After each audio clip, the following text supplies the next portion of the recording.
भजो भजो गुरुदेव हमारे।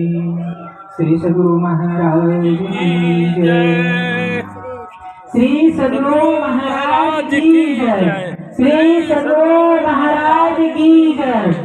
श्री सद्गुरु महाराज की जय। श्री सद्गुरु महाराज की जय। श्री सद्गुरु महाराज की जय।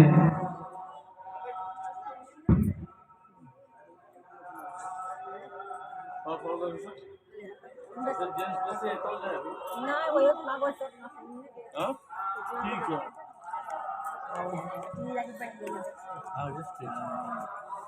कराएंगे यहाँ पुल बवा कराएंगे लगी ले आओ जाओ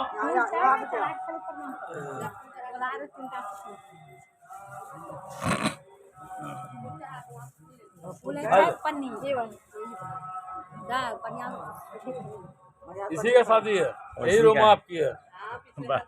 हाँ नहीं याद था नाम बोले कि हाँ याद है। पहचान रहे हैं।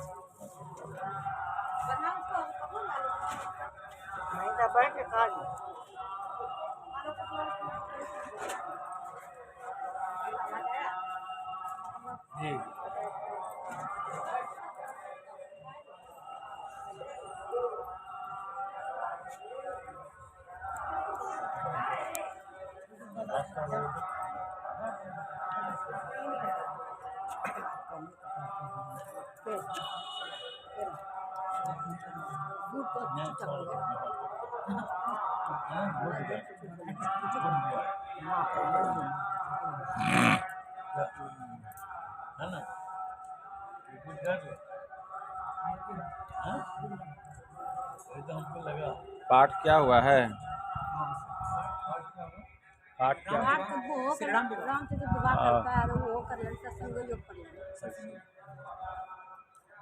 और सत्संग की महिमा क्या है?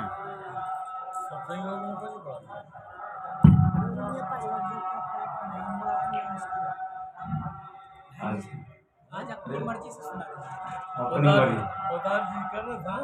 पोदारे जी ने कर पर लगा। आवाज सुनने तो पीछे बाहर तो आवाज जाता नहीं है जग का। मैं तो बटन दे दन पूरा मारता था। अरे बाप रे। बोलिए प्रेम से श्री सद्गुरु महाराज की जय। श्री सद्गुरु महाराज की जय।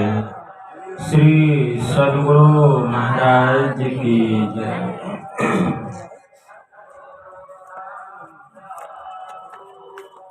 बोलिए प्रेम से श्री सद्गुरु महाराज की जय। नमामि अमित ज्ञान रूपं कृपालं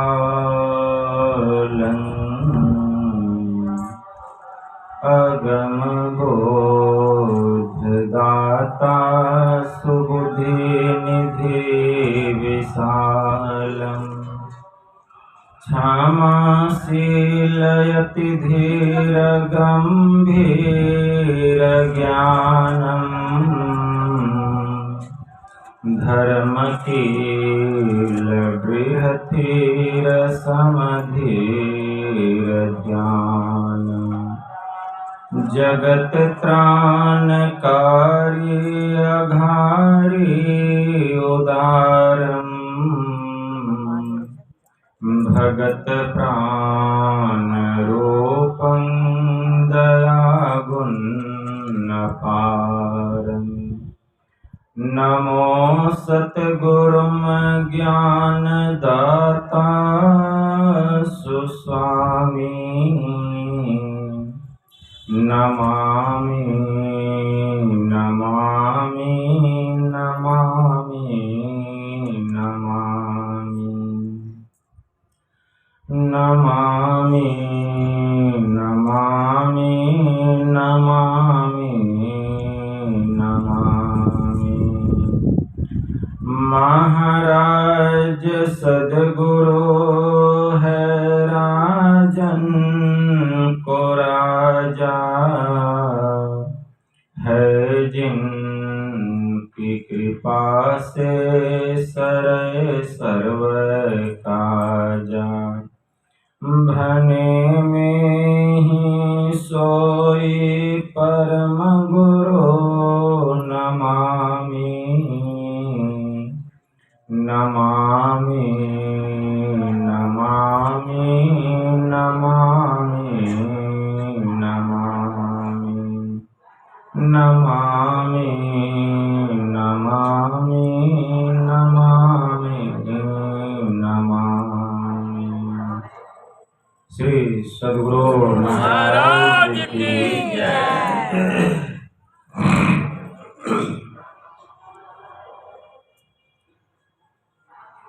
अव्यक्त रूप में परमाराध्य संत सद्गुरु महाराज के पावन कमल चरणों में बारंबार नमन। आदरणीय सत्संग प्रेमी गुरुजनों, भक्तिमती माताओं एवं धर्मशिला बहनों, आप लोगों को सर्वविदित हो चुका है कि यह संतमत सत्संग का आयोजन हमारे आदरणीय अमर पंडित जी के गृह प्रांगण में उनकी सुपुत्री रोमा कुमारी के विवाह के पूर्व उसके उज्जवल भविष्य के लिए दाम्पत्य जीवन मंगलकारी, कल्याणकारी, शुभकारी हो, इसी उद्देश्य से घर परिवार के समस्त लोगों ने मिलजुल कर यह संत मत सत्संग का आयोजन किया। इस संत मत सत्संग के द्वारा ज्ञान योग युक्त एकमात्र ईश्वर भक्ति का संदेश दिया जाता है, उपदेश दिया जाता है। प्रत्येक प्राणी मात्र को बोध कराया जाता है कि ज्ञान क्या है, योग क्या है, भक्ति क्या है, जीव क्या है, माया क्या है, ब्रह्म क्या है। इन सभी रहस्यमयी बातों का ज्ञान सत्संग के माध्यम से यह जो जीव अबोध बना हुआ है, सत्संग श्रवण करते करते एक दिन वह सुबोध और परम ज्ञानी हो जाता है। अभी संत स्तुति और गुरु वंदना से पाठ का शुभारंभ हुआ। हम लोगों ने अति ही मनोयोग पूर्वक भक्ति युक्त ढंग से पाठ का श्रवण किया। तत्पश्चात श्री रामचरितमानस सार सटीक द्वितीय सोपान अयोध्या कांड से भी हम लोगों ने पाठ का श्रवण किया। हमारे गुरु महाराज कहा करते थे, जितना भी विषय है सभी विषयों का सार ईश्वर भक्ति। इसीलिए मैं ईश्वर भक्ति के संबंध में कुछ कहूँगा। और आज बड़ा ही पावन और पवित्र दिन भी है। आज महाशिवरात्रि का दिन है। महाशिवरात्रि वास्तव में भगवान शिव और माता पार्वती के मिलन का दिन। ऐसे तो भगवान शिव को नाद रूपा कहा गया और माता पार्वती को शक्ति रूपा कहा गया। जब तक शिव और शक्ति का मिलन नहीं होगा तब तक संसार का कोई भी काम चलने वाला नहीं है। भगवान शिव बहुत बड़े जोगी अर्थात जोगियों के ईश्वर, जोगीश्वर कहे जाते हैं। और भगवान शिव जी ऐसे योगीश्वर हैं कि ऐसे भगवान सदा शिव जी के पास ब्रह्मा जी को भी आना पड़ गया। यही बात जानने के लिए जो अभी आप लोग पूर्व में सुन चुके हैं। जब ब्रह्मा जी भगवान शिव जी के पास आए तो ब्रह्मा जी ने कहा कि हे देवों के देव महादेव, इस संसार में कोई ज्ञान को श्रेष्ठ बतलाते हैं तो कोई योग को श्रेष्ठ बतलाते हैं, लेकिन मेरे समझ में यह बात नहीं आती है कि प्रभु दोनों में श्रेष्ठ क्या है, ज्ञान श्रेष्ठ है या कि योग श्रेष्ठ है।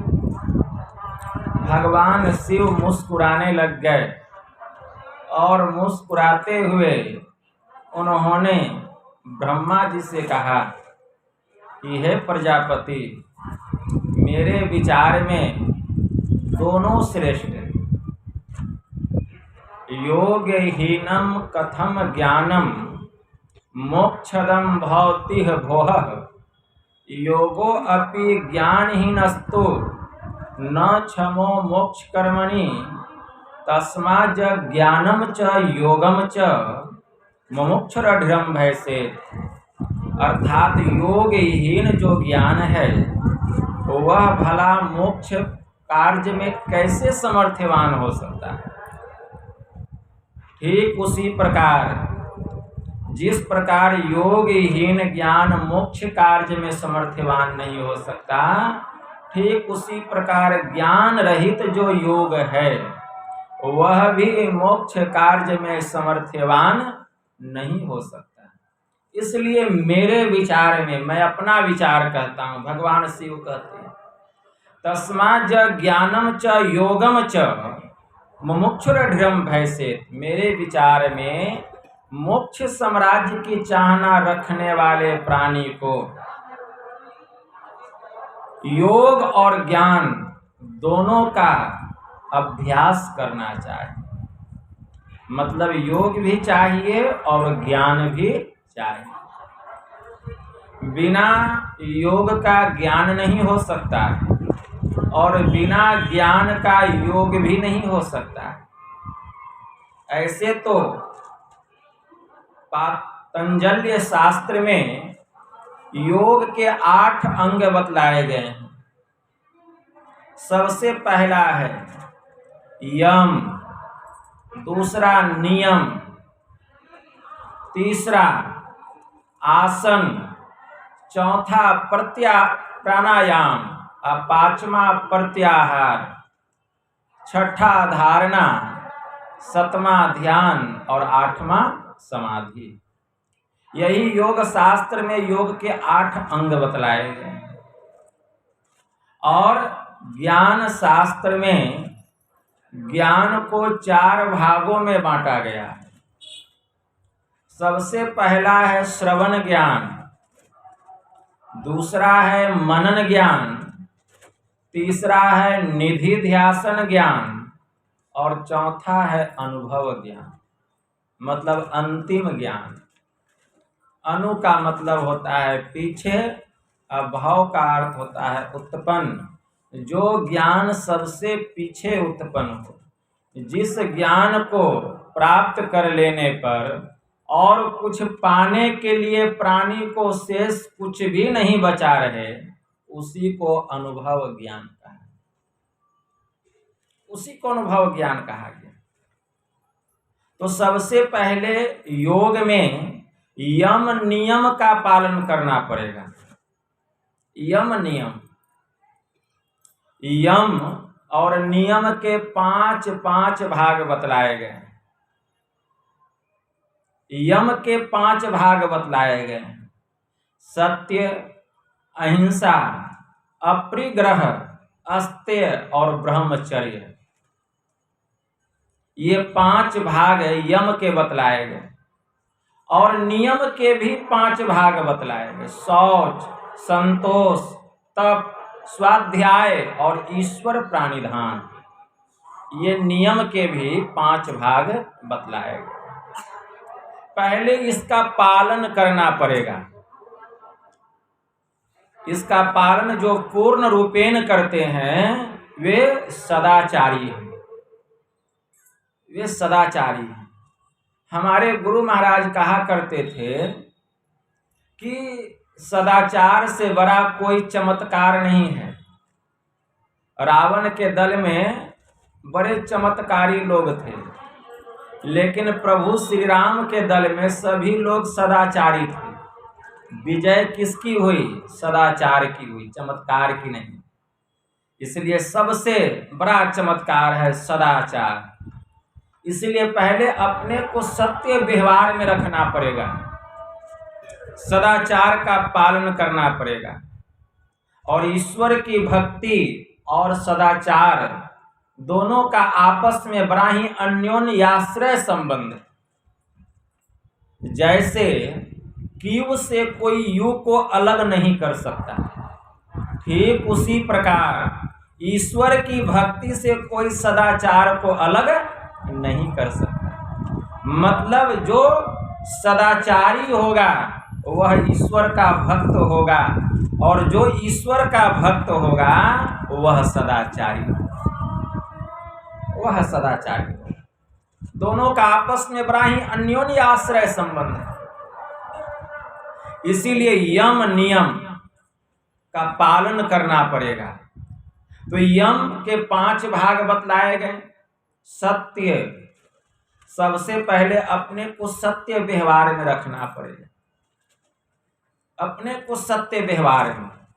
और इसके साथ सत्य व्यवहार में अपने को रखने के लिए अब आता है ज्ञान। ज्ञान की बड़ी आवश्यकता है।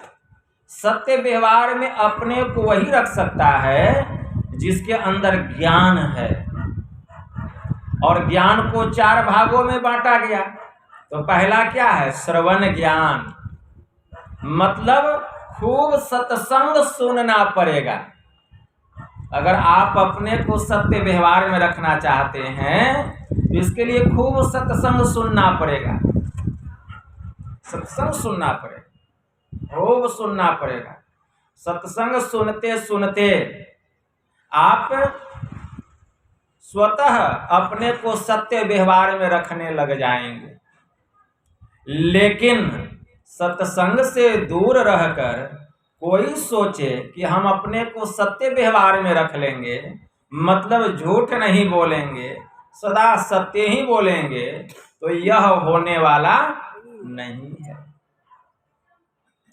कोई अगर सोचे कि हम बहुत बुद्धिमान हैं, हम बहुत ऊंचे पद पर हैं, ऊंचे पोस्ट पर हैं, डॉक्टर हैं, इंजीनियर हैं, कलेक्टर हैं, आईजी हैं, डीआईजी हैं, प्रोफेसर हैं, बहुत विद्वान हैं, और हम अपनी विद्वता के बल पर अपने को सत्य व्यवहार में रख लेंगे, मतलब झूठ नहीं बोलेंगे, सत्य बोलेंगे, चोरी हम नहीं करेंगे, नशा का सेवन नहीं करेंगे, किसी जीव की हत्या नहीं करेंगे, व्यभिचार नहीं करेंगे। अगर कोई अपनी विद्वता के बल पर ऐसा सोच ले तो यह होने वाला नहीं, यह संभव ही नहीं है।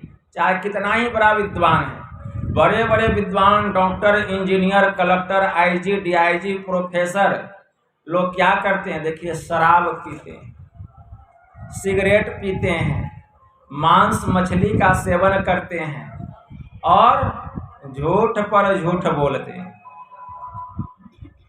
झूठ पे झूठ बोलते हैं। विद्वान है, विद्वता के बल पर इसको क्यों नहीं काबू में कर लेते हैं? कारण क्या है? उनके जीवन में सत्संग का अभाव, सत्संग का अभाव। अगर वे अपने जीवन में या अपने जीवन को सत्संग से जोड़ लेंगे तो धीरे धीरे वे अपने को सत्य व्यवहार में रखने लग जाएंगे, मतलब सदाचारी बन जाएंगे, मतलब उनसे सत्य का भी पालन होगा। क्योंकि सत्य से बड़ा और कोई दूसरा तप ही नहीं है, कोई दूसरा तप नहीं। संत कबीर साहब ने कहा, सांच बराबर तप नहीं, झूठ बराबर पाप, जाके हृदय सांच है, ताके हृदय आप। सत्य से बड़ी कोई दूसरी तपस्या नहीं, झूठ से बड़ा कोई दूसरा पाप नहीं। जिसका हृदय पाक है, साफ है, निर्मल है, पवित्र है, जो अपने को सत्य व्यवहार में रखता है, उसी के हृदय में भक्ति करते करते एक दिन परमात्मा प्रकट हो जाते हैं। जो अपने को सदाचार में रखता है, इसीलिए सत्य व्यवहार में रखना पड़ेगा। सत्य, अहिंसा, किसी जीव की हत्या नहीं करनी है, क्योंकि अहिंसा जो है यह सबसे उत्तम और सबसे श्रेष्ठ धर्म है। अहिंसा से बड़ा और कोई दूसरा धर्म नहीं। किसी जीव को नहीं सताना, क्योंकि इस कलिकाल में दान को श्रेष्ठ माना गया है। उपनिषद में आया है, सतयुग में तप की प्रशंसा की जाती थी, त्रेता युग में ज्ञान की प्रशंसा होती थी, द्वापर में यज्ञ की प्रशंसा होती है, और इस कलिकाल में दान को ही श्रेष्ठ बतलाया गया। लेकिन दान का मतलब क्या? अभय दान, संपूर्ण जीवों के प्रति दया, संपूर्ण प्राणियों के प्रति अपने हृदय में प्रेम, किसी जीव को नहीं सताना, किसी जीव की हत्या नहीं करना, यही सबसे श्रेष्ठ दान है।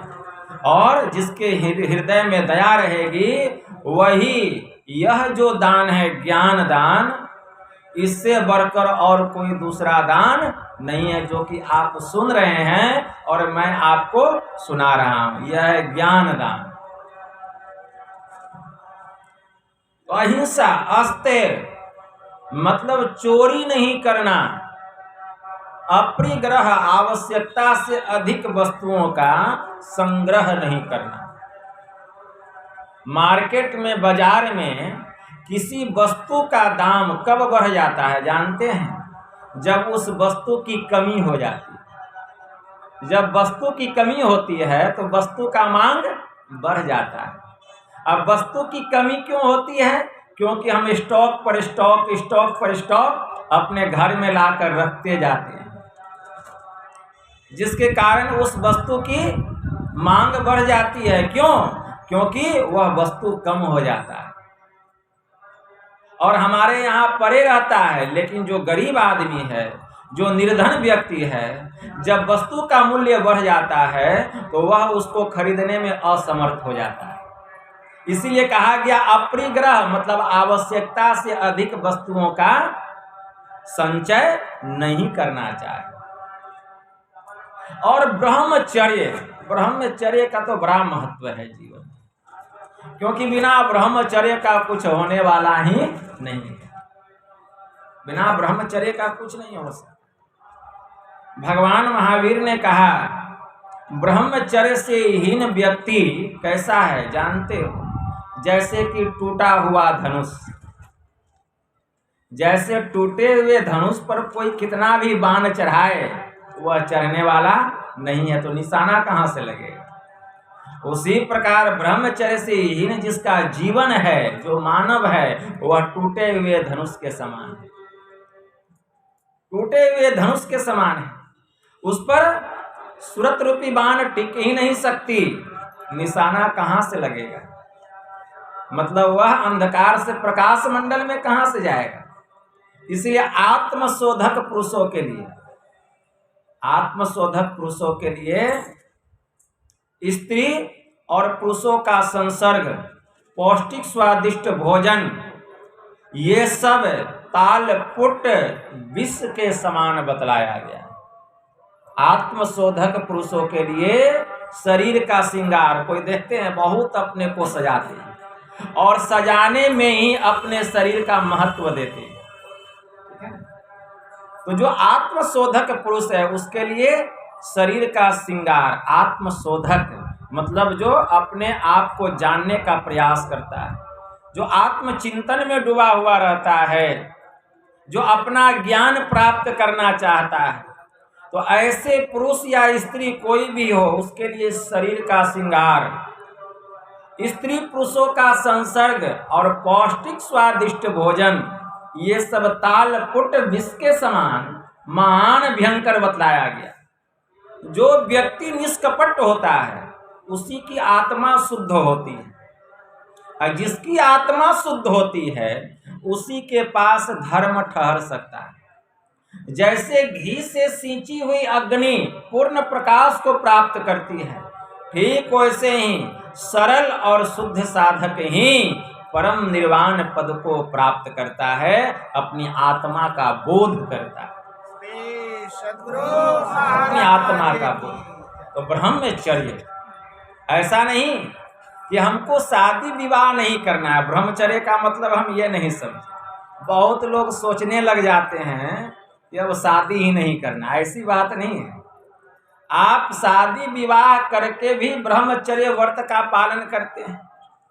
चलिए शादी जरूरी है, संतान भी जरूरी है, 1-2 संतान हो गया, अब दोनों पति पत्नी हैं, ब्रह्मचर्य व्रत का पालन करें, खूब ध्यान सत्संग करें, देखिए आत्मा का बोध हो जाएगा। मतलब संसार में भी सुख है और परमार्थ में भी सुख, दोनों में सुख। ब्रह्मचर्य व्रत का पालन करना पड़ेगा। पहले के जो ऋषि मुनि लोग होते थे वे 4 आश्रम बनाए थे। पहला था गृहस्थ आश्रम, और दूसरा था गृहस्थ आश्रम के बाद जो आश्रम आता था वह अंतिम आश्रम था संन्यास आश्रम। गृहस्थ आश्रम था और अंतिम आश्रम था संन्यास आश्रम। इसको 4 भागों में बांटा गया था। मतलब 25 वर्ष तक का जो अवस्था था इसको जवानी की अवस्था कहा गया था। उस समय लोग जो थे वे घर गृहस्थी में रहते थे और जब बाल्य आश्रम में रहते रहते वे जवान होते थे तो उसका विवाह होता था और 25 से 50 वर्ष तक फिर वे गृहस्थ आश्रम में रहते थे और 25 से 50 वर्ष गुजर जाने के बाद फिर वे वानप्रस्थ आश्रम की ओर गमन करते थे, वन की ओर गमन करते थे, क्योंकि उसमें जंगल ही जंगल था। और बैठ करके क्या करते थे? तप करते थे, ध्यान करते थे। और उसके बाद 25 वर्ष तक तप ध्यान करके वे सिद्धि को प्राप्त कर लेते थे, वे तत्व का ज्ञान प्राप्त कर लेते थे और सन्यासी जीवन ही 75 वर्ष के बाद वे व्यतीत करते थे, चाहे स्त्री हो और चाहे पुरुष हो। तो इस तरह हमें ब्रह्मचर्य व्रत का पालन करना चाहिए। नियम के भी 5 भाग बतलाए गए। शौच, अपने को जितना हो सके पवित्र रखिए। शरीर की पवित्रता बहुत जरूरी है। आपका तन ही पवित्र नहीं रहेगा तो मन कहाँ से पवित्र होगा? बहुत लोग देखते हैं कि जाते हैं शौच करने के लिए खेत में या किसी बाग बगीचे में मैदान करने के लिए जाते हैं, तो जब उधर से आते हैं तो दतवन भी तोड़ लेते हैं उसी हाथ से, और मुंह भी धोते आते हैं। यह कैसा पवित्रता है? यह कैसा शौच है? बहुत महिलाएं जब भोजन पकाती है तो वह रोटी को तो बेलती ठीक है, लेकिन जब रोटी गोल हो जाता है तो बेलने को अपने पैर के ऊपर रख लेती है और तब फिर रोटी बेलती है। बहुत माताएं और बहनें जब भोजन पकाती है, अगर साड़ी पहनी हुई है तो उसका जो आंचल होता है उसके आंचल को अपने मुंह से दबा लेती है और भोजन पकाती है। ये सब शौच नहीं है। पवित्रता नहीं है, ये अपवित्रता। तो ये सब छोटी छोटी बातों पर ध्यान देना चाहिए, शौच को बनाए रखने के लिए, पवित्रता को बनाए रखने के लिए। संतोष सबको नहीं होता है, सबको नहीं होता है। संत कबीर साहब ने कहा, गोधन, गज धन, वाज धन और रतन धन खान, जब आवे संतोष धन, सब धन धूरी समान। लेकिन संतोष की प्राप्ति जल्दी किसी को नहीं होती, और हो, क्योंकि चाहनाएं अनंत है, तृष्णा बुझ नहीं सकती, जो है इच्छाओं का दास। सागर नदियां पी गई फिर भी बुझी नहीं प्यास। देखते हैं समुद्र में कितनी नदी जा करके गिरती है, लेकिन समुद्र का पेट नहीं भरता है। उसी प्रकार हमारे पास बहुत साधन है, फिर भी हमारी इच्छाएं समाप्त नहीं होती। क्यों? हम इच्छाओं के गुलाम बने हुए हैं, दास बने हुए। जिस दिन इच्छा समाप्त हो जाएगी, संतोष की प्राप्ति हो जाएगी, और यह तब होगा जबकि हम ईश्वर की भक्ति करेंगे। बिनु संतोष न काम न साही, अकाम अछत सुख सपने हो नाही। राम भजन बिनु मिटही की कामा, अथल बिहीन तरु कहूं की जा। बिना संतोष के कामनाओं का नाश नहीं होता है, और जब तक कामना रहेगी, इच्छा रहेगी, जीव को स्वप्न में भी सुख मिलने वाला नहीं। जैसे सूता में अगर एक छोटा सा भी गांठ रह जाता है डोरा में, तो वह सुई के छेद में नहीं पिरोई जा सकती। उसी प्रकार मन में अगर थोड़ा सा भी चाहना रहेगा, थोड़ा सा भी इच्छा रहेगा, यह मन जो है वो सूक्ष्म द्वार में प्रवेश नहीं कर सकता। इसको खूब याद रखें। इसीलिए इच्छाओं का अंत ही सर्वोपरि है। इसी के लिए ईश्वर की भक्ति। चाह गई चिंता मिटी, मनवा बेपरवाह, जाको कछो न चाहिए, सो है साहंशाह। तब संतोष की प्राप्ति होगी। तप, स्वाध्याय, ईश्वर प्राणिधान, अर्थात हमें तप करना पड़ेगा, मतलब ध्यान करना पड़ेगा। स्वाध्याय ग्रंथ पाठ करना पड़ेगा, इस स्तुति करनी पड़ेगी, संत स्तुति करनी पड़ेगी, जो हम लोगों का ग्रंथ पाठ है, जो करते हैं नित्य प्रतिदिन। और ईश्वर प्राणिधान, प्रत्येक प्राणी को एक ईश्वर पर विश्वास करना पड़ेगा, एक ईश्वर पर विश्वास। अगर हम आगे बढ़ना चाहते हैं तब, तो इसके लिए श्रवण और मनन ज्ञान बहुत जरूरी है। श्रवण मनन ज्ञान बहुत जरूरी है।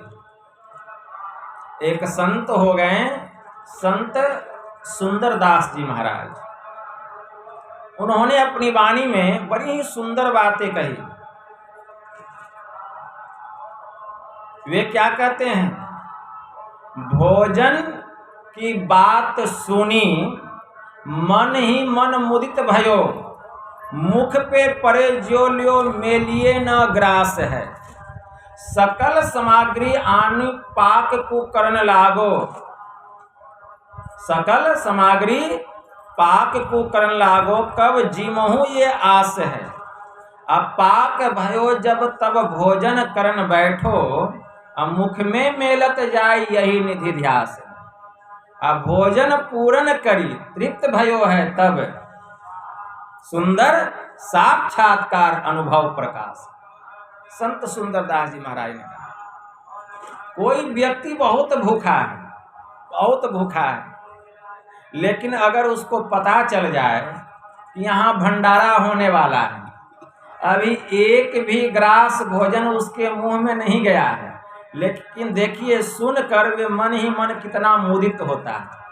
कितना प्रसन्न होता है कि नहीं, बहुत जोरों की भूख लगी है, यहाँ भोजन मिलेगा। लेकिन एक ग्रास भी भोजन अभी उसके मुंह में नहीं गया। तो भोजन की बात सुनी, मन में मुदित भयो, और मुख में परे ज्यों लियो मेलिए न ग्रास। लेकिन अभी तक एक ग्रास भी भोजन उसके मुंह में नहीं गया। बस इसी को कहा गया श्रवण ज्ञान। मतलब हम सत्संग में आए हैं और सत्संग सुन रहे हैं जीव के बारे में, माया के बारे में, ब्रह्म के बारे में, स्थूल मंडल, सूक्ष्म मंडल, कारण मंडल, महाकारण मंडल, ब्रह्म ज्योति, ब्रह्मनाद के संबंध में। लेकिन अभी तक एक झलक भी कुछ देखने में नहीं आया, केवल सुन रहे हैं। तो सुन करके कितना आनंद आ रहा है, लेकिन अभी तक कुछ अनुभूति नहीं हुई है, कुछ मिला नहीं है। लेकिन सुन करके कितना मन प्रसन्न हो रहा है, खुश हो रहा है? जैसे वह भूखा व्यक्ति भोजन की बात को सुनकर मन ही मन बड़ा प्रसन्न हो रहा है। यहाँ तक का जो ज्ञान है इसी को श्रवण ज्ञान कहा, इसी को श्रवण ज्ञान कहा गया। तो भोजन की बात सुनी, मन ही मन मुदित भयो, मुख में परे ज्यों लियो मेलिए न ग्रास है। असकल सामग्री आनी पाक को करन लागो, मनन करत कब जीवहूँ ये आस है। अब क्या किए, भोजन का जितना सामग्री है सबको हम लेकर के आए रसोई घर में, और ला करके हम भोजन पकाने लगे, लाकर भोजन पकाने लगे। अब भोजन जो है पक करके तैयार हो गया। सकल सामग्री आनी पाक को करन लागो, सब पकाए भोजन, अब मनन करत जीवहूँ ये आस है। अब जब सब भोजन पक करके थाली हमारे पास आ गई, उसमें रंग बिरंग का भोजन है, रंग बिरंग का व्यंजन है। लेकिन हम चिंतन कर रहे हैं कि सबसे पहले हम किसको खाएं। पुलाव है, दाल है, रसगुल्ला है, बर्फी है, पूरी है, कचौड़ी है, दही बाड़ा है। अब हम चिंतन करें पहले किसको खाएं। तो मन में हुआ कि रसगुल्ला बहुत अच्छा मिठाई होता है, पहले इसी को खाएंगे। तो हमारा हाथ रसगुल्ले के तरफ गया, लेकिन मन में हुआ कि नहीं, मीठा बाद में खाएंगे, पहले पुलाव खा लेते हैं। लेकिन अभी तक एक ग्रास भी भोजन मुंह में नहीं गया है, लेकिन चिंतन कर रहे हैं कि किसको खाएं। कभी उंगली उस पर जा रहा है, कभी उस पर जा रहा है, लेकिन एक ग्रास भी भोजन मुंह में नहीं गया है। मतलब हम चिंतन कर रहे हैं वहाँ।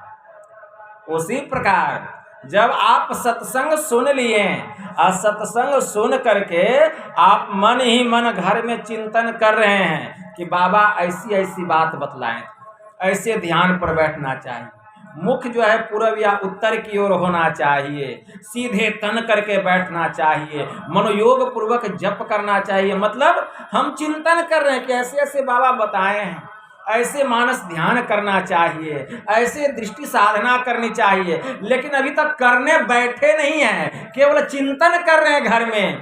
तो यहाँ तक का जो ज्ञान है यही है मनन ज्ञान, यही है मनन ज्ञान। अब पाक भयो जब तब भोजन करन बैठो, मुख में मेलत जाय, यही विधि ध्यास है। अब एक एक ग्रास भोजन उठाकर मुंह में डालने लग गए, तो पता चला पुलाव का स्वाद कैसा है, दाल का स्वाद कैसा है। फिर एक ग्रास भोजन मुंह में डाले, रसगुल्ला का स्वाद कैसा है, बर्फी का स्वाद कैसा है। अब जो है उसका स्वाद मिलने लगा, जो व्यंजन सामने में था, कितना खुशी मिल रहा है, वाह बहुत सुंदर भोजन, बड़ा टेस्टी है।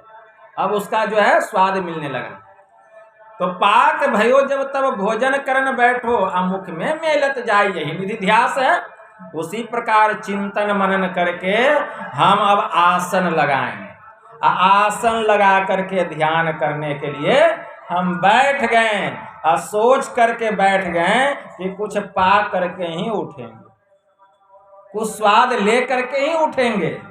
मनोयोग पूर्वक जप किए, मनोयोग पूर्वक मानस ध्यान किए, मनोयोग पूर्वक दृष्टि की साधना किए, गुरु की कृपा हो गई, दृष्टि का दोनों धार जा करके मिल गया, दृष्टि स्थिर हो गई, बस वहां ब्रह्म ज्योति की चिंगारी देखने में आई। फिर मनोयोग पूर्वक ध्यान किए, फिर दृष्टि के दोनों धार जा करके मिली, फिर ब्रह्म ज्योति की चिंगारी दिखाई दी, फिर ध्यान किए, आंख नहीं खोल रहे हैं, फिर ध्यान किए, करते जा रहे। एक समय ऐसा है दृष्टि के दोनों धार जाके सट गई, जुट गई, मिल गई, वह बिंदु प्रकट हो गया। अब क्या, और स्वाद आने लगा, भीतर में अनुभूति होने लगी, अंदर में अनहद प्रकार के शब्द होने लग गए, गाजे बाजे बजने लग गए, शंख की सहनाई, शंख बजने लगा, सहनाइयां बजने लगी, ढोल बजने लगा, मृदंग बजने लगा, बांसुरी बजने लग गई, नाना प्रकार के शब्दों को हम सुनने लग गए, इतना आनंद आने लगा। तो यहाँ तक का जो ज्ञान है इसी को निधि ध्यासन ज्ञान कहा। यहाँ तक का जो ज्ञान है इसी को निधि ध्यासन ज्ञान, मतलब स्वाद मिलने लग गया, भजन का जो स्वाद मिलना चाहिए। जैसे भूखे को भोजन का स्वाद मिल रहा है, वो भोजन कर रहा है, तो उसी प्रकार जो आत्म सुख की प्राप्ति करना चाहता है, जो ब्रह्म सुख की प्राप्ति करना चाहता है, उसको भजन का स्वाद मिलने लग गया भीतर में। तब भोजन पूर्ण करी तृप्त भयो है जब, सुंदर साक्षात्कार अनुभव प्रकाश। जब वह भूखा पूरा भर पेट भोजन कर लिया, तब भोजन का जो सुख मिलना चाहिए उसको मिल गया। मतलब आप उसके पास अब रंग बिरंग का कोई भी भोजन रख दीजिए, मिठाई रख दीजिए, आप कहिए खाने, कहेगा नहीं बाबा पेट भर गया। तो भोजन का फल क्या हुआ कि पेट भर गया, अब एक ग्रास भी भोजन मुंह में नहीं जाएगा। उसी प्रकार सुंदर साक्षात्कार अनुभव प्रकाश है। उसी प्रकार निधि ध्यासन करते करते जब ब्रह्म का साक्षात्कार होगा, जब आत्मा का दीदार होगा, उस परमात्मा का अपरोक्ष ज्ञान प्राप्त होगा, यह आत्मा जब उस परमात्मा में जा करके मिल जाएगी तो अनुभव ज्ञान की प्राप्ति हो जाएगी, और हम कहेंगे कि अब कुछ पाने के लिए शेष बाकी नहीं बचा। सुंदर साक्षात्कार अनुभव प्रकाश, यही है अनुभव ज्ञान, ठीक है। इसी ज्ञान को अनुभव ज्ञान कहा गया। संत सुंदरदास जी महाराज ने और व्याख्या की इसकी डीपली। एक तो है श्रवण ज्ञान, पावक जो देखियत। एक तो है श्रवण ज्ञान, पावक जो देखियत। मतलब श्रवण ज्ञान जो है यह साधारण अग्नि के समान है, साधारण अग्नि के समान। अभी जो आप सुन रहे हैं, आपको ज्ञान हो रहा है, तो आपके भीतर में ज्ञान की अग्नि प्रकट हो रही है। तो यह जो अग्नि है कब तक आपके भीतर में रहेगी? जब तक आप सत्संग में हैं। जब तक आप सत्संग में, तब तक यह अग्नि, ज्ञान की अग्नि जल रही है, प्रकट हो रही है। जैसे ही बाहर निकलेंगे तब क्या होगा? बाहर में विषय रूपी जल की वर्षा हो रही है। रूप, रस, गंध, स्पर्श, शब्द, विकारों रूपी अग्नि की वर्षा हो रही है। तो जैसे ही हम बाहर निकलेंगे, ये जो विषय रूपी जल की वर्षा हो रही है, ये वर्षा होगी और यह अग्नि बुझ जाएगी, यह अग्नि समाप्त हो जाएगी। माया जल बरसत तामे बुझी जात। एक तो है श्रवण ज्ञान, पावक जो देखियत, माया जल बरसत तामे बुझ जात है। माया रूपी जल की वर्षा हुई, विषय रूपी जल की वर्षा हुई, यह अग्नि बुझ गई। फिर कहते एक है मनन ज्ञान, बिजली जो घन मध्य, माया जल परसत तामे न बुझात। इसीलिए अगर आप चाहते हैं कि आपके भीतर में जो अग्नि प्रकट हो रही है, सुन करके, सत्संग सुन करके ज्ञान की अग्नि प्रकट हो रही है, अगर आप चाहते हैं कि यह अग्नि नहीं बुझे, तो आप घर में जा करके इसका चिंतन कीजिए, चिंतन कीजिए, तो यह जो साधारण अग्नि है यह अग्नि बिजली के जैसा हो जाएगा। कितना भी वर्षा हो, बिजली को देखते हैं, जितना वर्षा होता है उतने बिजली चमकता है। बिजली पर पानी दीजिए तो वह खींच लेगा आपको अपनी ओर।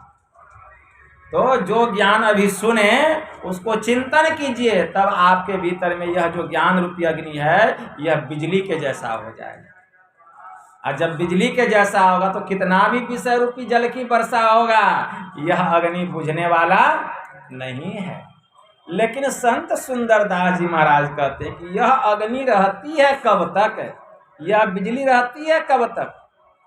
एक तो है मनन ज्ञान बिजली जो घन मध्य, माया जल परसतता में न बुझाते हैं, यह तो बुझती नहीं है, लेकिन रहती है कब तक बिजली, क्षण भंगुर। बिजली चमका खत्म, बिजली चमका खत्म, हमेशा तो नहीं रहती है बिजली। इसीलिए एक है निधि ध्यासन ज्ञान, बरवानल जैसे प्रगट समुद्र माही, अब माया जल खाते। इसलिए आप चाहते हैं कि यह जो बिजली है यह समाप्त नहीं हो, तो इसके लिए आपको क्या करना पड़ेगा, जो आप मनन किए, चिंतन किए, इसको अपने जीवन में उतारना पड़ेगा, मतलब निधि ध्यासन करना पड़ेगा। जो अपने को निधि ध्यासन ज्ञान में रखता है, मतलब जिसको कुछ भीतर में अनुभूति होने लग गई, जो अभी आप अनुभूति को सुने, जैसे दृष्टि की दोनों धार मिली, ब्रह्म ज्योति की चिंगारी दिखाई दी, फिर ध्यान करते रह गए, वही दृष्टि दोनों धार जा करके सट गई सुषुम्ना में, ज्योतिर्मय बिंदु प्रकट हुआ, बिंदु में अनहद प्रकार के शब्द होने लगे, नाना प्रकार का शब्द सुनाई दिया, और भी अनुभूति हो रही है। मतलब जो अपने को निधि ध्यासन ज्ञान में रखता है तो यह ज्ञान कैसा, बरवानल के जैसा, यह बरवानल के जैसा ज्ञान हो गया। मतलब आप अंधकार से प्रकाश मंडल में चले गए, और बरवानल कहाँ पाया जाता है, समुद्र में। बरवानल एक प्रकार का अग्नि है। बरवानल समुद्र में क्यों पाया जाता है, अगर समुद्र में बरवानल नहीं रहे तो समुद्र का जल स्तर इतना बढ़ जाएगा, इतना बढ़ जाएगा कि यह पूरी दुनिया, हमारे घर मकान दुकान कल कारखाने, यहाँ तक यह पूरी पृथ्वी उस समुद्र में जाके समा जाएगी। क्योंकि हम सब जानते हैं पृथ्वी कहाँ से निकली है, समुद्र से निकली, समुद्र से निकली, और यह पृथ्वी उसी में विलीन हो जाएगी, ना हम रहेंगे, ना आप, ना हमारे घर मकान दुकान। इसलिए समुद्र में बरवानल पाया जाता है। क्यों, वह समुद्र के जल को सोखता है, समुद्र के जल को क्या करता है, सोखता है, और उसका संतुलन बना करके रखता है। देखिए परमात्मा ने कितनी व्यवस्था की है सब चीज के लिए। तो बरवानल समुद्र में पाया जाता है, वह समुद्र के जल का संतुलन बना करके रखता है। बरवानल एक प्रकार का अग्नि है, कितना भी नदियां उसमें जाके क्यों ना समा जाए, कितना भी वर्षा पानी क्यों न हो, लेकिन वह जो अग्नि है, बरवानल है, समुद्र के जल का शोषण करके उसके संतुलन को बना करके रखता है। लेकिन बरवानल में इतनी क्षमता नहीं है कि वे समुद्र के समूचे जल का शोषण कर सके। ये भी बात है, बरवानल में इतनी क्षमता नहीं है कि वह समुद्र के समूचे जल का शोषण करे, बल्कि उसका संतुलन बना करके रखता है। उसी प्रकार जो अपने को निधि ध्यासन ज्ञान में रखता है वह संतुलन बना करके रखता है। संसार में माया कितना भी प्रबल क्यों न हो जाए, कितना भी प्रबल क्यों न हो जाए, लेकिन माया उसको स्पर्श नहीं कर पाता है, स्पर्श नहीं कर पाता है। क्यों, गुरु नानक देव जी महाराज ने कहा, जैसे जल मही कमल निरालमु मुर्गाई नैसाने सुरति सबदी भव सागर तरिये नानक नामु बखान। जैसे जल में कमल रहता है, देखे होंगे, जैसे जल में ही कमल निरालम हो, जैसे जल में कमल रहता है, जल का स्तर कितना भी क्यों ना ऊंचा हो जाए, लेकिन वह कमल की पंखुड़ी को छू नहीं पाता है। उसी प्रकार जो अपने को निधि ध्यासन ज्ञान में रखता है, जिसके भीतर में ब्रह्म ज्योति प्रकट हो गया है, जिसके भीतर में अनहद प्रकार के शब्द हो रहे हैं, जिसकी सूरत शब्द में लगी हुई है, संसार का माया कितना भी प्रबल क्यों ना हो जाए, वह आपको स्पर्श नहीं कर सकता, आपको स्पर्श नहीं कर सकता। जैसे जल में ही कमल निरालमो मुर्गाई नैसाने, एक जल मुर्गी होती है, वह भी जल में रहती है, वह जल में कितना भी रहे, कितना भी जल के भीतर ही भीतर चलती है, देखते हैं पनडुब्बी को, लेकिन जल से उसके पंख गीले नहीं होते। बताइए, जल में रहती है लेकिन जल से उसका पंख गीला नहीं होता। उसी प्रकार जो अपने को निधि ध्यासन ज्ञान में रखता है, जिसके भीतर में अनुभूति होने लगी है, वह संसार में कितना भी क्यों न रहे, लेकिन संसार का विषय रूपी जल से वह गीला नहीं होता है, वह आकर्षित नहीं होता है, वह मोहित नहीं होता है, वह मोह से रहित रहता है। तो यह क्या है? निधि ध्यासन ज्ञान। तो एक तो है निधि ध्यासन ज्ञान, बरवानल जैसे अप्रगट समुद्र माही माया जल खात। फिर एक है अनुभव ज्ञान, साक्षात प्रलय की अग्नि सम सुंदर कहत द्वैत प्रपंच मिलात। अब अंतिम ज्ञान हो गया अनुभव ज्ञान। यह ज्ञान कैसा है? महाप्रलय रूपी अग्नि के समान, महाप्रलय रूपी अग्नि के समान। देखते हैं जब महाप्रलय होता है, सूर्य, चंद्रमा, ये नदियां, ये सागर, ये धरती, आकाश, पाताल सब जल के राख हो जाता है, अस्तित्व ही समाप्त हो जाता है, सबका अस्तित्व नामो निशान मिट जाता है जब महाप्रलय होता है। तब न चक्र घूमता है। सतयुग गया, त्रेता आया, त्रेता गया, द्वापर आया, द्वापर गया, कलयुग आया, फिर महाप्रलय होगा, कलयुग का नामो निशान मिट जाएगा, धरती का नामो निशान, सूर्य का नामो निशान, जितने नक्षत्र ग्रह हैं सब का विनाश हो जाएगा, तब फिर आएगा सतयुग। तो यह जो अनुभव ज्ञान है महाप्रलय रूपी अग्नि के समान है। इसमें सुंदर कहत द्वैत प्रपंच विलास, यहाँ द्वैत प्रपंच सब समाप्त हो जाता है। मतलब जो अपने को अनुभव ज्ञान में रखा, जिसने अनुभव ज्ञान को प्राप्त कर लिया है, जिसने ब्रह्म का साक्षात्कार कर लिया है, उसके भीतर में महाप्रलय रूपी अग्नि प्रकट होता है और उसके भीतर में ऐसी क्षमता आ जाती है कि वह चाहे तो पूरे सृष्टि का नाश कर दे और नया सृष्टि बना ले, नया सृष्टि बना ले, जो अनुभव ज्ञान को प्राप्त कर लेता है। ऐसे संत होते हैं, साधारण नहीं होते हैं, लेकिन वे विधाता के विधान का उल्लंघन नहीं करते हैं, लेकिन उनमें इतना सामर्थ्य होता है जो अनुभव ज्ञान को प्राप्त कर लिया, जो परमात्मा का साक्षात्कार कर लिया, उसके भीतर महाप्रलय रूपी अग्नि प्रकट होती है। चाहे तो यह सृष्टि का नाश कर दे, अंत कर दे, सूरज को जो कहे झुकने के लिए झुक जाएगा, वह जो चाहेगा वही हो जाएगा। वह साक्षात ब्रह्मांड का स्वामी होता है, जो संत होता है पूरे ब्रह्मांड का। इसीलिए संत पलटू साहब ने कहा, सबसे बड़े हैं संत, दूसरा नाम है, तीजे 10 अवतार तिन्हें प्रणाम है, ब्रह्मा विष्णु महेश सकल संसार है, अरे हारे पलटू सबके ऊपर संत मुकुट सरदार। क्या नहीं कर सकते, लेकिन वे विधाता के विधान का उल्लंघन नहीं करते। ये है अनुभव ज्ञान, महाप्रलय रूपी अग्नि के समान। तो यही 4 प्रकार का ज्ञान है। तो भगवान शिव जी ब्रह्मा जी से कह रहे कि हे ब्रह्मा जी, बिना ज्ञान का योग और बिना योग का ज्ञान नहीं हो सकता। मोक्ष साम्राज्य की चाहना रखने वाले प्राणी को ज्ञान और योग दोनों का दृढ़ता के साथ अभ्यास करना पड़ेगा। पहले ज्ञान चाहिए, पहले ज्ञान। तो पहले ज्ञान कहाँ होता है? तो ज्ञान दो तरह से होता है। ज्ञान दो तरह से, एक होता है सुनकर और दूसरा होता है पहचान कर। अभी जो हम कह रहे हैं आप सुन रहे हैं, कितनी बात सुने इतनी देर में, तो आपको ज्ञान हुआ।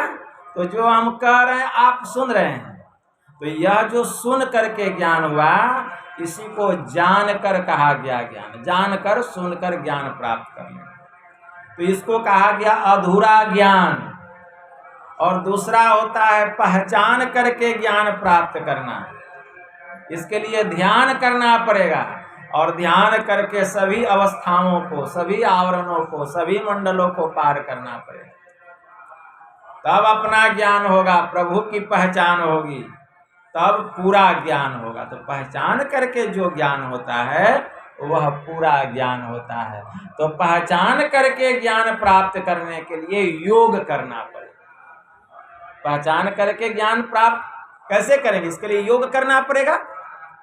योग नहीं करेंगे तो पहचान कैसे होगा?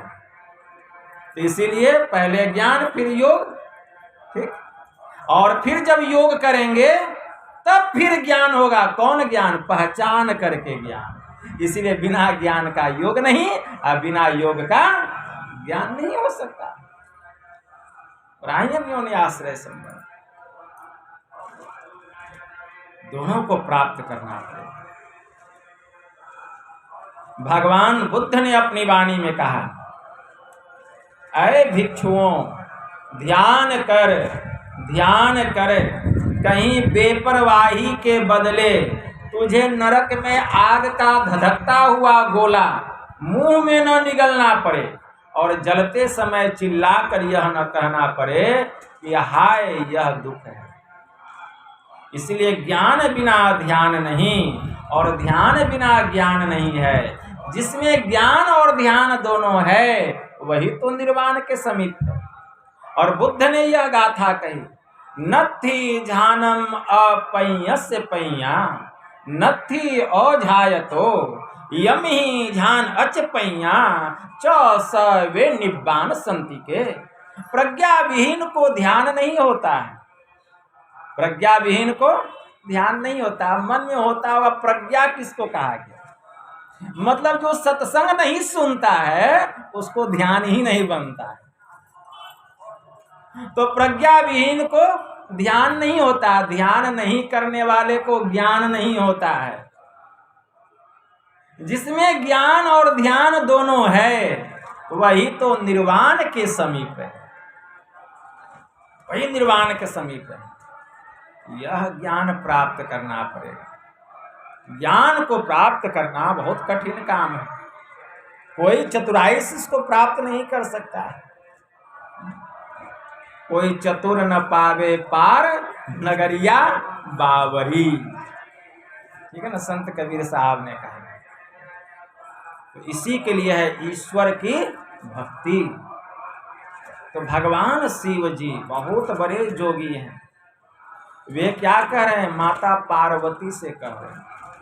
भगवान शिव जी, माता पार्वती से भगवान शिव जी ने क्या कहा? भगवान शिव जी कहते हैं कि हे देवी, निमीषम निमिषार्धम वा समाधिम धी गच्छति सत जन्मार्जितम पापम तत्क्षणादेव नश्यति। जो एक क्षण या आधा क्षण भी, जो एक पल या आधा पल भी समाधि को प्राप्त होता है, उसके 100 जन्मों के किए हुए पाप तत्क्षण नष्ट हो जाते हैं। 100 जन्मों का पाप भगवान शिव ने कहा। भगवान शिव जी कह रहे हैं, मनोवाक्यम तथा कर्म तृतीयम यत्र लीयते बिना स्वप्नम तथा निद्रा ब्रह्म ज्ञान तदुच्यते। भगवान शिव जी कहते हैं मन, वाक्य और कर्म तीनों जहां जाकर के लय हो जाते हैं और स्वप्न भी बिना निद्रा की तरह है, बिना अवलंब के जो ज्ञान प्राप्त होता है उसी को ब्रह्म ज्ञान कहा गया। ये नहीं कि कोई स्वप्न देख रहे हैं, जो बिना स्वप्न के, बिना किसी अवलंब के जो ज्ञान को प्राप्त करता है वही ब्रह्म ज्ञान है। ऐसा नहीं कि हम स्वप्न देख रहे हैं कि हमारी आत्मा जा रही है परमात्मा में जाके मिल गया, हमने प्रभु, वो स्वप्न नहीं, अप्रोक्ष ज्ञान परमात्मा। तो मन, वाक्य और कर्म तीनों जहां जाके लय हो जाते हैं। मनोवाक्यम तथा कर्म तृतीयम यत्र लीयते बिना स्वप्नम तथा निद्रा ब्रह्म ज्ञान तदुच्यते। तत्व को जानना बहुत कठिन है। भगवान शिव जी ने माता पार्वती से कहा कि हे देवी, श्लोकार्धंतु प्रवस्यामि यदुक्तम तत्वदर्शी भी सर्वचिंताम परित्यागो निश्चिंतो योगुच्यते। कि हे देवी, अभी जिस विषय का वर्णन हुआ है, अभी तत्वदर्शी महापुरुषों ने जिस विषय का वर्णन किया है, तत्वज्ञानी महापुरुषों ने, श्लोकार्धंतु प्रवस्यामि यदुक्तम तत्वदर्शी भी, मतलब अभी तत्वदर्शी महात्मा गणों ने जिस विषय का वर्णन किया है उसी विषय का वर्णन मैं आधे श्लोक में कर दूंगा। भगवान ने कहा सर्वचिंताम परित्यागो निश्चिंतो योग उच्यते। सभी प्रकार की चिंताओं से मुक्त हो जाना, निश्चिंत हो जाना, इसी को योग कहा गया। एकाग्र चित्त मन को। All attention without any tension is called meditation. सभी प्रकार के तनाव से मुक्त हो जाना, सभी प्रकार के चिंताओं से मुक्त हो जाना, एकाग्र चित्त मन को ही ध्यान कहा गया। योगः कर्मसु कुशलम। भगवान महायोगेश्वर श्री कृष्ण ने कहा कर्म करने की कुशलता को ही योग कहते हैं। लेकिन कौन सा कर्म? तो गोस्वामी जी ने मानस में लिखा, देह धरी कर यही फल भाई, भजिए राम सब काम बिहाई। हमारे परमाराध्य ने कहा यही मानुष देह समैया में करो परमेश्वर में प्यार, कर्म धर्म को जला खाक कर देंगे तुमको, जिससे कि आवागमन के चक्र से छुट्टी मिल जाए। क्यों? हमारे परमाराध्य ने कहा मायाबद्ध जीव आवागमन के चक्र में पड़ा रहता है। इस प्रकार रहना जीव के सब दुखों का कारण है। और इससे छुटकारा पाने के लिए सर्वेश्वर की भक्ति ही एकमात्र उपाय, यही कर्म। इससे बड़ा और कोई दूसरा कर्म ही नहीं है। तो ईश्वर की भक्ति करना है, और ईश्वर की भक्ति करने के लिए हमें जप ध्यान करना पड़ेगा, मानस जप करना पड़ेगा, मानस ध्यान करनी पड़ेगी, दृष्टि साधना करनी पड़ेगी, नदानुसंधान की साधना करनी पड़ेगी। अगर हम साधना में सफलता पाना चाहते हैं, जब तक परमात्मा का दीदार नहीं हुआ, साक्षात्कार नहीं हुआ, हम साधना में सफल कहाँ हुए? तो भगवान शिव भी इस प्रकार की साधना करते थे, इस प्रकार की साधना करते थे। भगवान शिव के इष्ट प्रभु श्री राम थे, वे राम के नाम का जप करते थे। भगवान शिव, राम कोई व्यक्ति विशेष को नहीं कहा गया। कौन सा राम? जब यह दुनिया नहीं था तब वे थे, जब दुनिया है तब वे हैं, जब दुनिया नहीं रहेगा तब वे रहेंगे। गुरु नानक देव जी महाराज ने कहा, गुरु नानक देव जी महाराज कहते हैं कि तदी अपना आपो आप ही उपाया, न कछु ते कछु करी दिखलाया। पहले कुछ भी नहीं था, न सूर्य था, न चंद्रमा था, न नदियां थी, न सागर थे, न महासागर थे, न ही पेड़ पौधे, न यह धरती, कुछ भी नहीं थी, कुछ भी नहीं था, केवल वे परमात्मा थे, वे राम थे और कुछ भी नहीं था। उनकी मौज हुई और उन्होंने कुछ नहीं से सब कुछ करके दिखला। उसी के नाम का जप करते थे भगवान शिव। भगवान शिव की वाणी में आया, अस कहीं लगे जपन हरिनामा, असती गई जहां प्रभु सुख धामा। श्री रघुवीर रूप उर आवा, परमानंद अमित सुख पावा। मन थिर करी तब शंभु सुजाना, लगे करन रघुनायक ध्याना। तब पुनि शंभु समुझीपन आपन, बैठी बटतर करी कमलासन। तब शिव सहज स्वरूप सम्हारा, लागी समाधि अखंड अपारा। तब शिव तीसर नयन उघारा, चितवत काम भयउ जरि छारा। कैसी साधना करते थे भगवान शिव? मानस जप करते थे, मानस ध्यान करते थे। श्री रघुवीर रूप उर आवा, परमानंद अमित सुख पावा। जब रघुवीर का ध्यान करते थे तब उनको जो सुख मिलता था, जब अपने इष्ट के रूप का ध्यान करते थे, परमानंद, उस आनंद का क्या कहना, परम आनंद। उनका मन स्थिर हो जाता था अपने इष्ट पर। मन थिर करी तब शंभु सुजाना, लगे करन रघुनायक ध्यान। तब पुनि शंभु समुझीपन आपन, बैठी बटतर करी कमलासन। फिर भगवान भोलेनाथ अपने स्वरूप को जानने के लिए क्या करते थे? वे एक बट के पेड़ के नीचे बैठ करके बिंदु ध्यान, मतलब दृष्टि साधना और निदानुसंधान की साधना करते भगवान से। तब पुनि शंभु समुझीपन आपन, मतलब अपने स्वरूप को जानने के लिए बैठी बटतर करी कमलासन।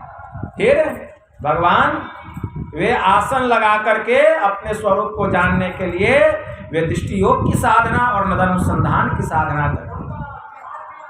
तब भगवान शिव की वाणी में आया, नादे मनोलयम कृत्वा ब्रह्मण दूर श्रवण कारणम, अबिंदो मनोलयम कृत्वा दूर दर्शन ममाप्नुयात्। भगवान शिव अपने मन को बिंदु में लय करके दूर दूर के दृश्य को देख लेते थे और नाद में अपने मन को लय करके, शब्द में अपने मन को लय करके दूर दूर के शब्दों को सुन लेते थे। कितने बड़े हुए जोगी। तो ऐसी साधना करते थे। और आज शिवरात्रि है, लोग बेलपत्र लेके जा रहे हैं, कोई धतूरा लेकर के जा रहे हैं, कोई चंदन का तिलक लगा रहे हैं, लेकिन भगवान शिव जो क्रिया पद्धति बतलाए हैं, साधना करके कैसे अपना ज्ञान होगा, प्रभु की पहचान होगी, उसको तो कोई संत ही बतलाते, सब कोई नहीं बता सकते। तो यह ज्ञान सत्संग में सुनने को मिलता है, सब जगह यह ज्ञान नहीं मिलता है। अब भगवान शिव जी को सत्संग बहुत प्रिय था, बहुत प्रिय। वे नीलगिरी पर्वत पर जाते थे, पक्षियों में हंस पक्षी का रूप धर के और सत्संग सुनते। इसीलिए सत्संग से श्रेष्ठ और कुछ दूसरा है ही नहीं। जिस तरह से सभी प्रकार के अन्न कंद मूल फल फूल धरती से प्राप्त हो जाता है, उसी प्रकार सभी प्रकार का ज्ञान इस सत्संग से मिल जाता है। और जब ध्यान करते हैं तब उसकी पहचान होती है, उसकी पहचान ज्ञान में पूर्ण हो जाते हैं। तो यह है ज्ञान। तो यह जो सुने हम, तो केवल सुन के नहीं रह जाएं, इसको अपने जीवन में उतारें। अपने को सत्य व्यवहार में रखते हुए अगर यह काम करेंगे तो हम साधना में आगे बढ़ेंगे। संत तुलसी साहब की वाणी में आया, दिल का हुजरा साफ रख, जाना के आने के लिए, ध्यान गैरों का उठा, उनको बिठाने के लिए। हम परमात्मा को अपने हृदय में प्रकट करना चाहते हैं, लेकिन कितने को बैठा के रखें, कहाँ से प्रकट होंगे? सबको उतारना पड़ेगा। एक कुर्सी पर कोई एक ही व्यक्ति बैठेगा, और कहीं दूसरा अतिथि आ जाता है, और कुर्सी एक ही है, उसको उठना पड़ेगा। तो दिल एक है कि दो है? एक है। और इसमें इतना जो कूड़ा कचरा भर के रखे हैं, तो कैसे उसको बैठाएंगे? उस शिव को कैसे स्थान देंगे? तो सब कूड़ा कचरा साफ करना पड़ेगा। या तन बोतल नीके साफ करी, तब गुरु के ज्ञान भरइबऊ, प्रेम पियाला ढारी ढारी पियबऊ, तब हरि के दास कही। संत कीनाराम जी महाराज की बात है। इसलिए दिल का हुजरा साफ रख, जाना के आने के लिए, ध्यान गैरों का उठा उनको बिठाने के लिए। क्यों? क्योंकि एक दिल लाखों तमन्ना, उस पे ज्यादा हवस, फिर ठिकाना है कहाँ उसको बिठाने के लिए। नकली मंदिर मस्जिदों में जाए, घूम रहे हैं सब लोग, सद अफसोस है। ये दुख की बात। कुदरती मस्जिद का साकिन, यह कुदरत का बनाया हुआ, परमात्मा का बनाया हुआ, यह जिंदा शिवालय, जिंदा खुदा का घर, इसको जो है दुख में रखे हुए हैं, दुख दे रहे हैं। मांस इसी में, मछली इसी में, दारू इसी में, गांजा भांग अफीम चरस सब इसी में, मतलब इसको गंदा कर रहे हैं, और अपने बनाए हुए शिवालय को, देवालय को पवित्र कर रहे हैं, और शिव के बनाए हुए शिवालय को अपवित्र कर रहे हैं। इसलिए नकली मंदिर मस्जिदों में जाए, सदअफसोस है, कुदरती मस्जिद का साकिन दुख उठाने के लिए। अरे इसको साफ करो, इसको साफ करो। एक संत हो गए, संत मंसूर हल्लाज, उनकी वाणी में आया। संत मंसूर हल्लाज बड़े उच्च कोटि के महापुरुष थे, जालिमों ने उनका कत्ल कर दिया। क्यों? वे अपने को अनहलक कहते थे कि मैं ही खुदा हूं। जब दुष्टों ने सुना तो कहा, यह कहता है मैं ही खुदा हूं, इससे बड़ा जालिम कोई दूसरा नहीं। वहां का जो बादशाह था ऐलान कर दिया, इसके हाथ पांव सिर सब काट दिया। मंसूर हल्लाज का पहले पैर काटा गया, फिर उनका हाथ काटा गया, फिर उनकी गर्दन काटी गई। उनके शरीर से जो खून निकलता था, तो खून का जितना बूंद गिरता था धरती पर, उससे आवाज आती थी, अनहलक, अनहलक, मतलब मैं ही खुदा। अब क्या करेगा बादशाह? अरे शरीर तो नश्वर है, शरीर, यही तो गीता का ज्ञान है कि शरीर मरता है, चाहे किसी का भी शरीर हो। भगवान आए, उनका शरीर छूट गया है, लेकिन आत्मा अजर अमर है, आत्मा को आप नहीं मार सकते। जुल्मी फरखुशियार था, उसने बैरागी बंदा को पकड़ लिया।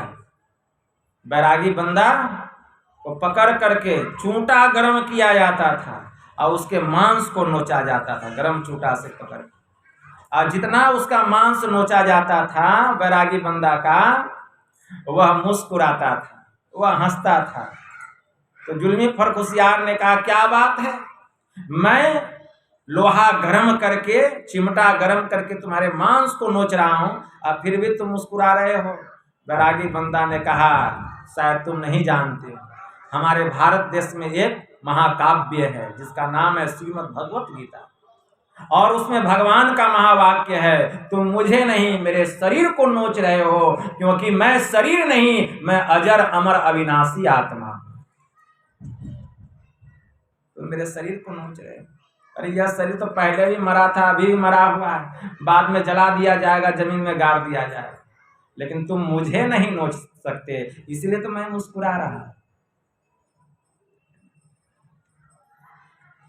तो ऐसे थे हजरत मंसूर हल्लाज, उनके प्रत्येक लहू से, एक एक बूंद से अनहलक अनहलक मैं ही खुदा।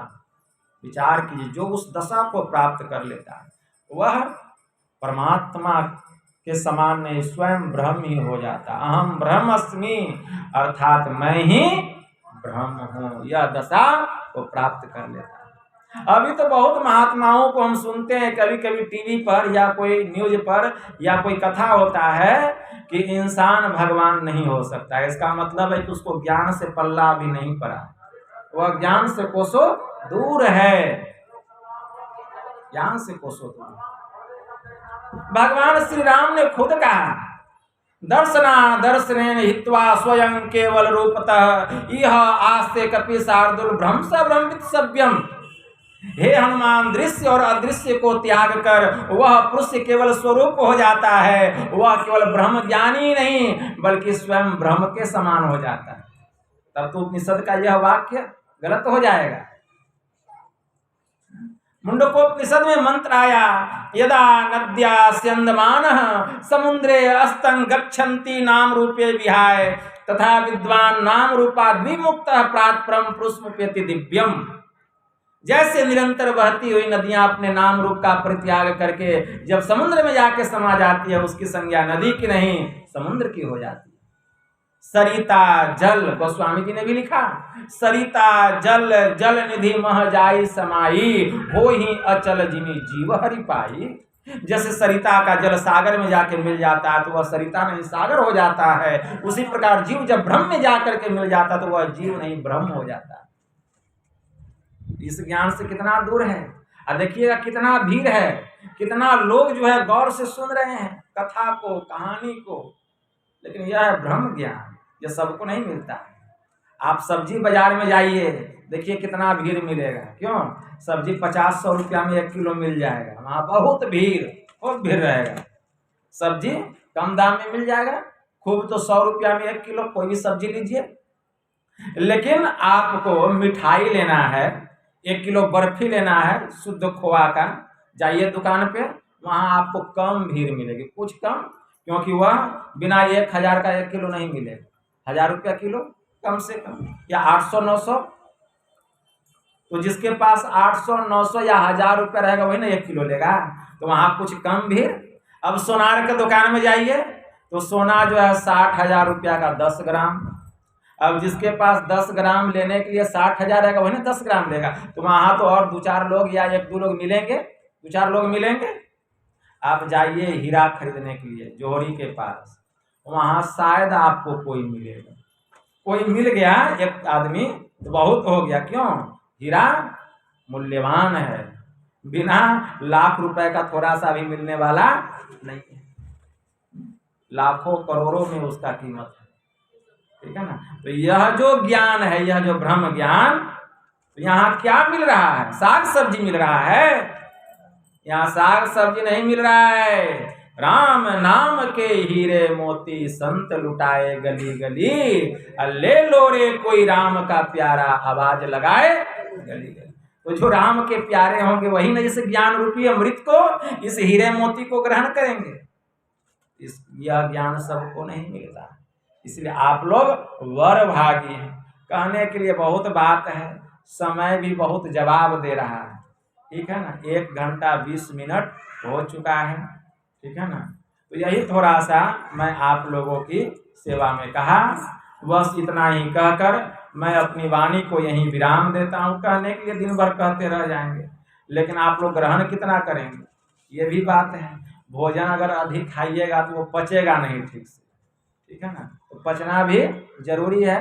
ठीक है ना? यही थोड़ा सा आप लोगों की सेवा में कहा। और हमारे आदरणीय अमर जी, जिन्होंने अपनी सुपुत्री रोमा कुमारी के विवाह के पूर्व दोनों का दाम्पत्य जीवन उत्तम हो, कुशल मंगलकारी कल्याणकारी शुभकारी हो, इस उद्देश्य से जो यह संत मत सत्संग का आयोजन किए, मैं गुरु महाराज की तरफ से भरपूर आशीर्वाद देता हूँ।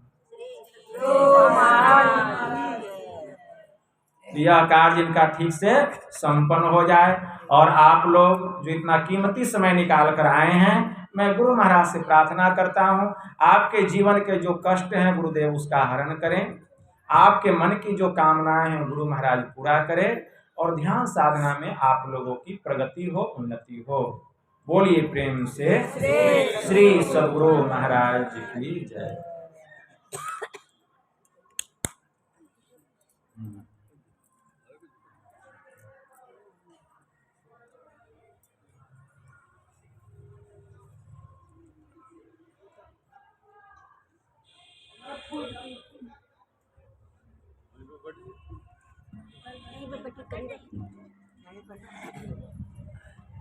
श्री सद्गुरु महाराज की जय।